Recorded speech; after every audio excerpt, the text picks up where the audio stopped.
السلام علیکم ورحمۃ اللہ وبرکاتہ. رب اشرح لی صدری ویسر لی امری واحلل عقدۃ من لسانی یفقہوا قولی. ربنا زدنا علما اللہم فقہنا فی الدین.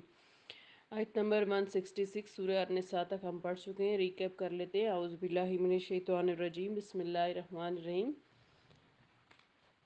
انا اوحینا الیک کما اوحینا الی نوح والنبیین من بعدی واوحینا الی ابراہیم واسماعیل واسحاق ویعقوب والاسباط وعیسی وایوب ویونس وہارون وسلیمان وآتینا داود زبورا. اے محمد صلی اللہ علیہ وسلم، ہم نے آپ صلی اللہ علیہ وسلم کی طرف اسی طرح وحی کی جیسے ہم نے نوح اور اس کے بعد آنے والے انبیاء کی طرف کی تھی. نیز ہم نے ابراہیم، اسماعیل، اسحاق، یعقوب اور ان کی اولاد عیسیٰ، ایوب، یونس، ہارون اور سلیمان علیہ السلام کی طرف وحی کی، اور داؤد علیہ السلام کو زبور عطا کی. کچھ رسول تو ایسے ہیں جن کا حال اس سے پہلے ہم آپ صلی اللہ علیہ وسلم کو بتا چکے ہیں، اور کچھ ایسے ہیں جن کا حال آپ سے بیان نہیں کیا، اور اللہ تعالیٰ نے موسیٰ علیہ السلام سے بول کر کلام کیا. یہ سب رسول لوگوں کی خوشخبری سنانے والے اور ڈرانے والے تھے، تاکہ ان رسولوں کے آنے کے بعد لوگوں کے لیے اللہ پر کوئی حجت باقی نہ رہے.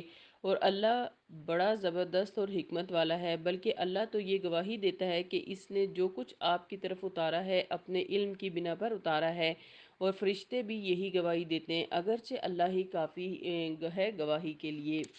آیت نمبر 67. ان الذین کفروا وصدوا عن سبیل اللہ قد ضلوا ضلالا بعیدا. پھر جن لوگوں نے اس نازل کردہ وحی کا انکار کیا اور اللہ کی راہ سے لوگوں کو روکا، یقیناً وہ گمراہی میں بہت دور نکل گئے. یعنی جس نے اللہ کی آیات کا انکار کیا، اس نے اللہ کے علم کا بھی انکار کر دیا، اور اس کی گواہی کا بھی. پھر صرف خود ہی انکار نہیں کیا بلکہ اس کی راہ میں روڑے بھی اٹکاتا رہا. اور جو لوگ ایمان لانے والے تھے ان کی دلوں میں شکوک و شبہات پیدا کر کے انہیں راہ راست سے روکتا رہا. یقیناً وہ بہت بڑی گمراہی میں پڑ گیا. ایسے لوگوں کے جرائم ناقابل معافی ہیں، اور گمراہی اور جہنم کے علاوہ انہیں کوئی اور راہ سوچتی ہی نہیں. آیت نمبر 168. ان الذین کفروا وظلموا لم یکن اللہ لیغفر لهم ولا یہدیہم طریقا. بلا شبہ جو لوگ کافر ہوئے اور ظلم کرتے رہے، اللہ انہیں ہرگز نہ بخشے گا اور نہ ہی انہیں کوئی دوسری راہ دکھائے گا. یعنی جو خود بھی اللہ کا انکار کرتے رہے اور دوسروں کو بھی اللہ کے راستے سے روکتے رہے، ان کو پھر ہدایت بھی نہیں دی جاتی. ہدایت انہی لوگوں کو دی جاتی ہے جو ہدایت چاہتے ہیں، ہدایت کے لیے دعا کرتے ہیں اور اس کے لیے سرکردہ ہوتے ہیں. آیت نمبر 169. الا طریق جہنم خالدین فیہا ابدا وکان ذلک علی اللہ یسیرا. جہنم کی راہ کے سوا جس میں وہ ہمیشہ رہیں گے، اور یہ بات اللہ کے لیے بہت آسان ہے. یعنی ایسے لوگ جو کفر بھی کرتے ہیں اور پھر دوسروں کو بھی اللہ کے راستے سے روکتے ہیں، ظلم کرتے ہیں، ایسے لوگوں کی نہ بخشش ہے نہ ان کے لیے ہدایت ہے. ان کے لیے جہنم تیار کی گئی ہے.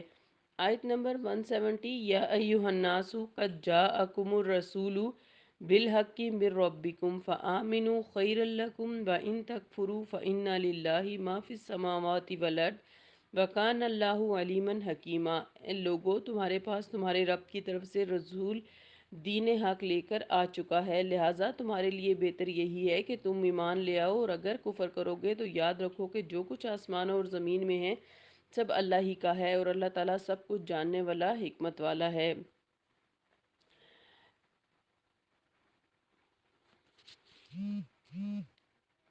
یعنی اللہ کی طرف سے تم پر اتمام حجت ہو چکی ہے، اور روز آخرت تمہارے پاس پیش کرنے کو کوئی عذر نہ ہوگا، اور سب شہادتیں تمہارے خلاف ہو جائیں گی. لہٰذا بہتر یہی ہے کہ بروقت سنبھل جاؤ اور رسول اللہ صلی اللہ علیہ وسلم پر اور اللہ کی آیات پر ایمان لا کر اخروی زندگی سنوار لو، ورنہ اس روز اللہ کی گرفت اور اس کے عذاب سے کبھی بچ نہ سکو گے، جو کائنات کی ہر چیز پر مکمل قبضہ اور اختیار رکھتا ہے، اور وہ تمہاری سب شرارتوں کو بھی جانتا ہے، اور اپنے احکام کی خلاف ورزی کرنے والوں سے نپٹنے کا طریقہ بھی اسے آتا ہے.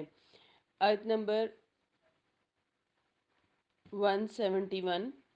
یا اہل الکتاب لا تغلوا فی دینکم ولا تقولوا علی اللہ الا الحق انما المسیح عیسی ابن مریم رسول اللہ وکلمتہ ألقاها إلى مريم وروح منه فآمنوا بالله ورسله ولا تقولوا ثلاثة انتهوا خيرا لكم إنما الله إله واحد سبحانه أن يكون له ولد له ما في السماوات وما في الأرض وكفى بالله وكيلا۔ اے اہل کتاب، اپنے دین میں غلو نہ کرو اور اللہ کی نسبت وہی بات کہو جو حق ہے۔ مسیح عیسیٰ ابن مریم علیہ السلام صرف اللہ کے رسول اور اس کے کلمہ کن تھے، جسے اللہ نے مریم کی طرف بھیجا تھا، اور وہ اس کی طرف سے ایک روح تھے۔ جو سو تم اللہ اور اس کے رسولوں پر ایمان لاؤ اور یہ نہ کہو کہ خدا تین ہیں، اس بات سے باز آ جاؤ، یہی تمہارے لیے بہتر ہے۔ صرف اللہ اکیلا ہی ہے اور وہ اس بات سے پاک ہے کہ اس کی کوئی اولاد ہو۔ جو کچھ آسمانوں اور زمین میں سب اسی کا ہے اور اللہ اکیلا ہی کائنات کا نظام چلانے والا ہے۔ اس آیت کے اندر سب سے پہلے اہل کتاب کو غلو سے منع کیا گیا ہے۔ غلو کیا ہے؟ غلو کا معنی ایسا مبالغہ ہے جو غیر معقول ہو، خواہ یہ مبالغہ افراد کی جانب ہو یا تفرید کی طرف، یعنی زیادتی کی جا رہی ہو کسی چیز میں یا کمی کی جا رہی ہو۔ جیسے عیسیٰ علیہ السلام کے متعلق نصارہ کا عقیدہ، یعنی یہودیوں کا عقیدہ تھا، عیسائیوں کا عقیدہ تھا کہ وہ اللہ کے بیٹے تھے، اور اس کے برعکس یہود کا یہ عقیدہ تھا کہ وہ نبی نہ تھے بلکہ یہود معاذ اللہ انہیں ولد الحرام سمجھتے تھے۔ اسی بنا پر انہوں نے آپ کو سولی پر چڑھانے میں اپنی کوششیں صرف کر دیں۔ گویا ایک ہی رسول کے بارے میں غلو کی بنا پر اہل کتاب کے دونوں بڑے فرقے گمراہ ہو گئے۔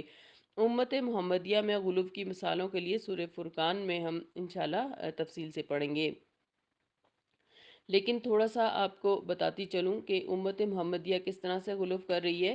یعنی نبی صلی اللہ علیہ وسلم کی شان کو اس حد تک بڑھا دینا کہ نعوذ باللہ نبی صلی اللہ علیہ وسلم کو اللہ تعالیٰ کے مقام پر لے جانا، جس کے حوالے سے شرکیہ نعتیں پڑھنا اور نبی صلی اللہ علیہ وسلم سے ڈائریکٹ دعائیں مانگنا، اور یہ ساری چیزیں آتی ہیں۔ بہرحال دوسری بات جو اس آیت میں کہی گئی کہ انما المسیح عیسی ابن مریم رسول اللہ کلمۃ، کہ مسیح عیسیٰ ابن مریم صرف اللہ کا رسول اور اس کے کلمہ تھے۔ تو الوہیت مسیح کا عقیدہ، یہ خطاب نصارہ سے، عیسائیوں سے ہے، جنہوں نے سیدنا عیسیٰ علیہ السلام کو کبھی اللہ کا بیٹا قرار دیا، کبھی تین خداؤں میں سے تیسرا خدا قرار دیا، حالانکہ انجیل میں عیسیٰ علیہ السلام کی موجزانہ پیدائش کے متعلق وہی الفاظ استعمال ہوئے ہیں جو قرآن پاک میں استعمال ہوئے ہیں۔ یعنی عیسیٰ علیہ السلام اللہ کا کلمہ تھے اور ان کی طرف سے روح تھے۔ پھر جب عیسائیت پر فلسفانہ اور راہبانہ خیالات و نظریات غالب آنے لگے تو لفظ کلمہ کو، جو فرمان الہی یا لفظ کن کا ہم معنی تھا، کلام کا ہم معنی قرار دے کر اسے اللہ تعالیٰ کی ازلی صفات میں شامل کر دیا گیا، اور یہ سمجھا گیا کہ اللہ کی یہ ازلی صفت تھی مریم علیہ السلام کے بطن میں منتقل ہو کر یا شکل اختیار کر کے عیسیٰ کی صورت میں نمودار ہوئی، اور اس کی طرف سے روح کا معنی یہ سمجھا گیا کہ اللہ کی روح عیسیٰ علیہ السلام کے جسم میں حلول کر گئی تھی۔ اس طرح عیسیٰ علیہ السلام کو اللہ ہی کا مظہر قرار دے دیا گیا، اور ان غلط عقائد کو پذیرائی اس لیے حاصل ہوئی کہ عیسیٰ علیہ السلام کو جو معجزات دیے گئے تھے ان سے ان کے عقائد کی تائید ہو جاتی تھی، حالانکہ بے شمار ایسی باتیں بھی موجود تھیں جن سے ان کے عقائد کی کلی نفی اور پرزور تردید ہوتی تھی۔ مثلا انجیل میں صرف ایک اللہ کے الہ ہونے پر بہت زور دیا گیا۔ نیز سیدنا عیسیٰ علیہ السلام اور ان کی والدہ دونوں مخلوق اور حادث تھے، وہ دونوں کھانا کھاتے تھے اور انہیں وہ تمام بشری عوارض لاحق ہوتے تھے جو سب انسانوں کو لاحق ہوتے ہیں۔ پھر عیسیٰ علیہ السلام اپنی ذات کو سولی پر چڑھنے اور ایسی ذلت کی موت سے بچا نہ سکے تو وہ خدا کیسے ہو سکتے تھے؟ پھر سیدنا عیسیٰ علیہ السلام اور ان کی والدہ دونوں خود بھی ایک اللہ کی عبادت کرتے رہے اور دوسروں کو بھی یہی تعلیم دیتے رہے۔ یہ سب باتیں ان کی خدائی کی کلی نفی اور پرزور تردید کرتی ہیں۔ تیسری بات اس آیت میں یہ پتہ چلتی ہے، اللہ تعالیٰ فرما رہے ہیں وَلَا تَقُولُوا ثَلَاثَةٌ، ایمان لاؤ اور یہ نہ کہو کہ تین خدا ہیں، یعنی عقیدہ تثلیث، ٹرینٹی کی پیچیدگی۔ عیسائیوں کا عقیدہ تثلیث ایسا گھورک دندہ ہے جسے وہ خود بھی کسی دوسرے کو سمجھا نہیں سکتے، اور وہ عقیدہ یہ ہے کہ خدا، عیسیٰ اور روح القدس یعنی جبرائیل تینوں خدا ہیں، اور یہ تینوں خدا مل کر ایک خدا بنتا ہے۔ یعنی وہ توحید کو تثلیث میں اور تثلیث کو توحید میں یوں گڑمٹ کرتے ہیں کہ انسان سر پیٹ کے رہ جاتا ہے اور پھر بھی اسے کچھ اطمینان حاصل نہ ہو۔ مثلا وہ اس کی مثال یہ دیتے ہیں کہ ایک پیسے میں تین پائیاں ہوتی ہیں اور یہ تینوں مل کر ایک پیسہ بنتا ہے۔ اس پر یہ اعتراض ہوا کہ جب سیدنا مریم اور عیسیٰ علیہ السلام پیدا نہیں ہوئے تھے تو کیا خدا نامکمل تھا؟ اور اگر نامکمل تھا تو یہ کائنات وجود میں کیسے آ گئی؟ اور اس پر فرمان روائی کس کی تھی؟ غرض اس عقیدے کی اس قدر تعویلیں پیش کی گئیں جس کی بنا پر عیسائی بیسیوں فرقوں میں بٹ گئے، پھر بھی ان کا یہ عقیدہ جو ہے یہ نامکمل ہی رہا اور ایسے ہی رہے گا، یعنی اس کا کوئی بیس نظر نہیں آتی۔ پھر اسی آیت میں اللہ تعالیٰ فرماتے ہیں انتہو خیر اللکم، اس بات سے باز آ جاؤ، یعنی کس بات سے؟ یہ جو عقیدہ تثلیث ہے کہ تین خدا مل کر ایک بنے ہیں، اس سے باز آ جاؤ، یعنی صفات الہی میں منہ شگافیاں نہ کرو، یعنی تین خدا کہنے سے باز آ جاؤ، یا صفات الہی میں فلسفانہ اور راہبانہ منہ شگافیاں کرنے سے باز آ جاؤ، کیونکہ جس نے بھی صفات الہی میں قریت شروع کی وہ ضرور گمراہ ہوا۔ واضح رہے کہ صفات الہی والی آیات متشابہات سے تعلق رکھتی ہیں، جن کے متعلق یہ حکم ہے کہ ان کے پیچھے نہیں پڑنا چاہیے، کیونکہ ان پر اوامر اور نواہی کا دار و مدار ہوتا ہے، نہ حلت اور حرمت کا، نہ ہی انسانی ہدایت سے ان کا کچھ تعلق ہوتا ہے، لہٰذا انہیں جوں کا توں ہی تسلیم کر لینا چاہیے کہ یہ بھی اللہ ہی کی طرف سے نازل شدہ ہے، یعنی جیسا اللہ نے کہا بس ویسا ہی ہوگا، یعنی جنت ایسی ہے اگر اللہ نے کہا تو ایسی ہوگی، جہنم ایسی ہے تو ایسی ہوگی، ہمیں اب اس کو زیادہ اس کے پیچھے نہیں پڑنا چاہیے۔ نیز ایسی آیات کے پیچھے وہی لوگ پڑھتے ہیں جن کے دلوں میں ٹیڑھ ہوتا ہے، لہٰذا اے گروہ نصارہ تمہارے لیے بہتر ہے کہ وحی الہی کو جوں کا توں مان لو اور ان کی منہ شگافیوں سے باز آ جاؤ، اور وحی الہی یہی ہے کہ اللہ اکیلا ہی الہ ہے، اسے کسی بیٹی یا بیٹے کی کوئی ضرورت نہیں ہے اور وہ ایسی باتوں سے پاک صاف ہے۔ پھر اسی آیت میں اللہ تعالیٰ فرماتے ہیں لہو ما فی السماوات و ما فی الارض وکفیٰ باللہ وکیلا، اسی کے لیے ہے جو کچھ آسمانوں میں ہے اور جو کچھ زمین میں ہے، اور اللہ اکیلا ہی کائنات کا نظام چلانے والا ہے، یعنی اللہ ہر چیز کا مالک ہے اور ہر چیز اس کی مملوک ہے، اور وہ اولاد مملوک نہیں ہوتی بلکہ ہمسر ہوتی ہے، لہٰذا ان دونوں باتوں میں سے ایک ہی بات صحیح ہو سکتی ہے، اگر وہ مملوک ہے تو بیٹا نہیں، اور اگر بیٹا ہے تو مملوک نہیں۔ علاوہ ازیں جب عیسیٰ کی پیدائش سے پہلے بھی اللہ اکیلا ہی کائنات کا پورا نظام چلا رہا تھا، تو پھر اسے بیٹا بنانے کی ضرورت کیوں پیش آئی؟ لہٰذا کچھ تو عقل سے کام لو۔ تو آج کی آیات میں ہم نے عیسائیوں کے بارے میں پڑھا کہ کس طرح انہوں نے اپنے دین کو جو ہے وہ مذاق بنا رکھا ہے اور اس میں طرح طرح کے عقائد کو شامل کر رکھا ہے۔ عیسائیوں کے ان تمام عقائد کا حل جو ہے وہ قرآن مجید میں موجود ہے۔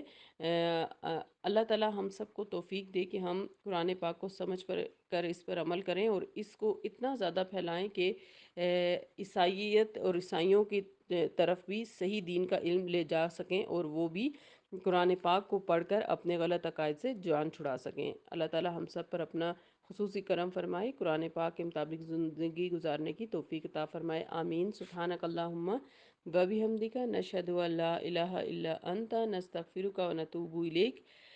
سبحان ربک رب العزت عما یصفون وسلام علی المرسلین والحمد للہ رب العالمین، آمین الہی آمین یا رب العالمین یا ارحم الراحمین۔ السلام علیکم ورحمۃ اللہ وبرکاتہ۔